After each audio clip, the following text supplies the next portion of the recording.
بسم الله الرحمن الرحيم والصلاة والسلام على رسول الله. أهلا وسهلا بكم جميعا. لو أول مرة بتشوفني يا ريت تشترك وتفعل زر الجرس وما تبخلش علينا باللايك الجميل. طبعا يا جماعة زي ما انتم عارفين المكونات، يا ريت اللي يعرف الأكلة بتاعتنا ايه النهاردة يكتب لي في التعليقات بدون ما يجري الفيديو. طبعا يا جماعة إن شاء الله هنعمل الأكلة بتاعتنا المشهورة. دي أكلة مصرية مشهورة ومعروفة جدا. دي حواوشي عبارة عن لحمة مفرومة. المكونات معانا فلفل حامي وفلفل بارد، بصلة مفرومة، ومعانا معلقتين دهن حيواني، توابل حواشي، بهارات حواشي، ومعانا ملح وفصين ثوم مفرومين. يلا يا جماعة نبدأ كده. نحط اللحمة بتاعتنا ونضيف عليها الفلفل بتاعنا،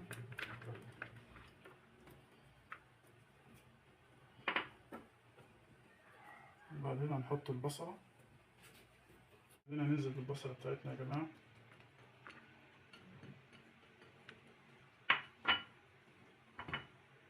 معلقتين الدهن بتاعنا. مفيش دهن ممكن تحط عادي معلقتين سمنة. التوابل بتاعتنا زي ما قلنا ملح، بهارات حواشي، وفصين توم مفرومين.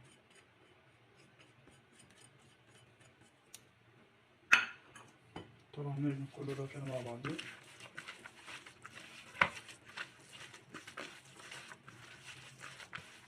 هنعجن طبعا لحد ما الخليط كله يدخل في بعضه. دلوقتي يا جماعة رجعنا لكم تاني. طبعا بعد ما عجنا اللحمة كويس ودخلناها ساعة ارتاحت في التلاجة. المكونات بتاعتنا نص كيلو لحمة مفرومة فيها نسبة كويسة من الدهن، معانا 4 قرون فلفل حامي وبارد، وفصين توم، وطبعا البهارات بتاعتنا بهارات حواوشي وملح. يلا يا جماعة كده نبدأ نحشي الحواوشي بتاعتنا.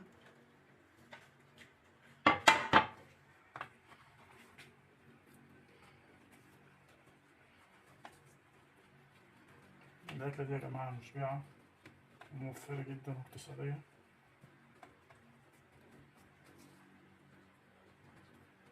طبعا أنا بحب أحط جبنة رومي أو جبنة موتزاريلا.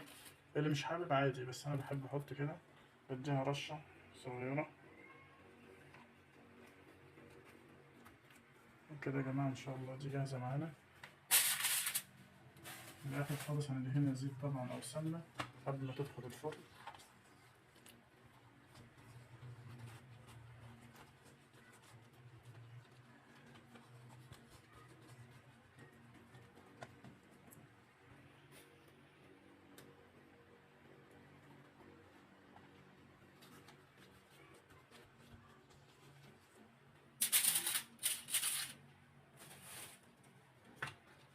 دلوقتي يا جماعة بعد ما عدينا الكمية بتاعتنا كلها، هنيجي دهنين الحواوشي بتاعنا زيت أو سمنة. اللي حابب يدهن زيت عادي على الوشين.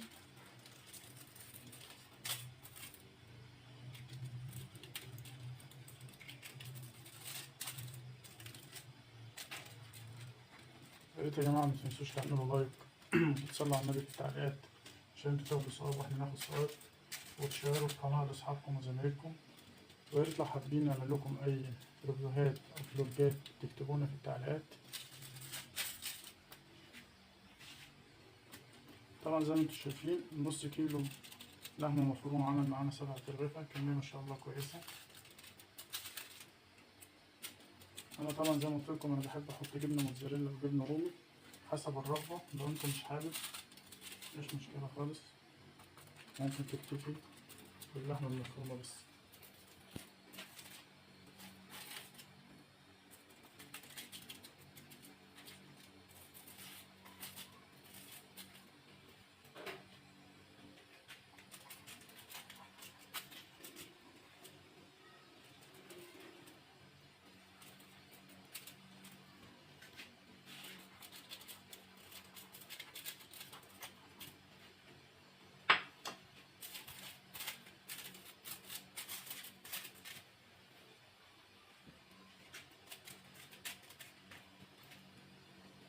طبعا إن شاء الله بعد ما ندهن نخلص دهان بندخله في فرن درجة حرارة 180 درجة لمدة تلت ساعة. 10 دقايق على الجنب ده، بنقلبه بعد 10 دقايق على الناحية التانية لحد ما كله يتحمر معانا.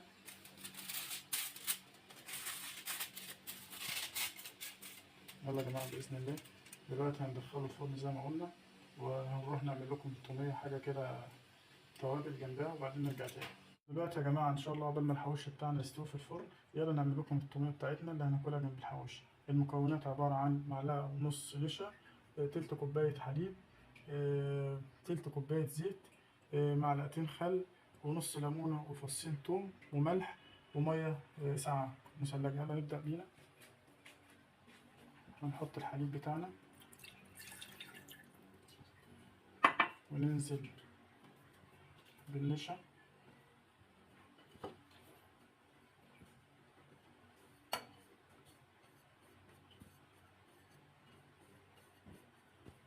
هنقلب يا جماعة.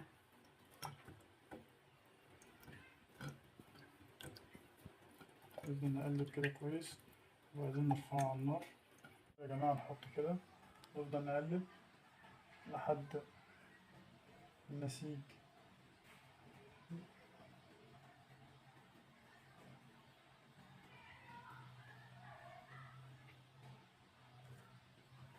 عايزين نقلب يا جماعة اهو لحد ما يبدأ كده ايه الخليط يدخل معانا شوية.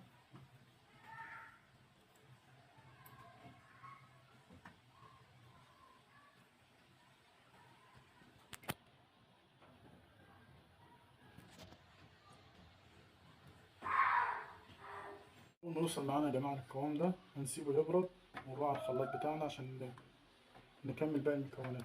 نحط يا جماعة فصين التوم بتوعنا ومعانا معلقة ملح صغيرة ونص ليمونة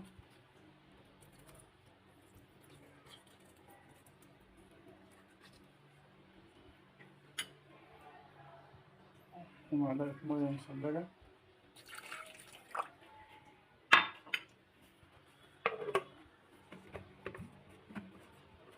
هنضرب الخليط بتاعنا كله ده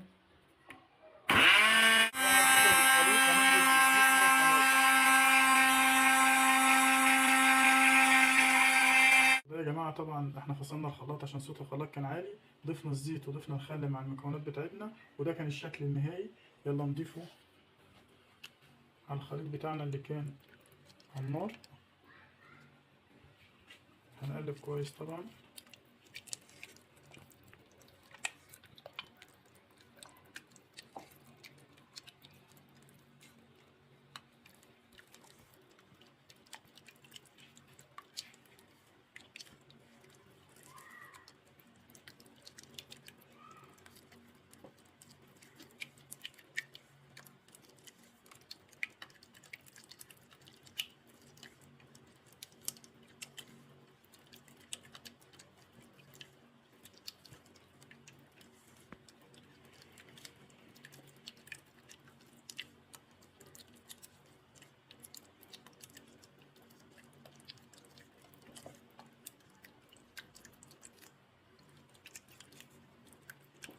ده الشكل النهائي يا جماعة الأكلة بتاعتنا.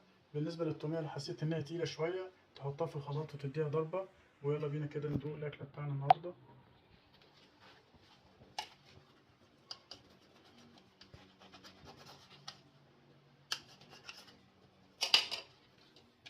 بص يا جماعة الحواوشي صراحة حاجة عظمة.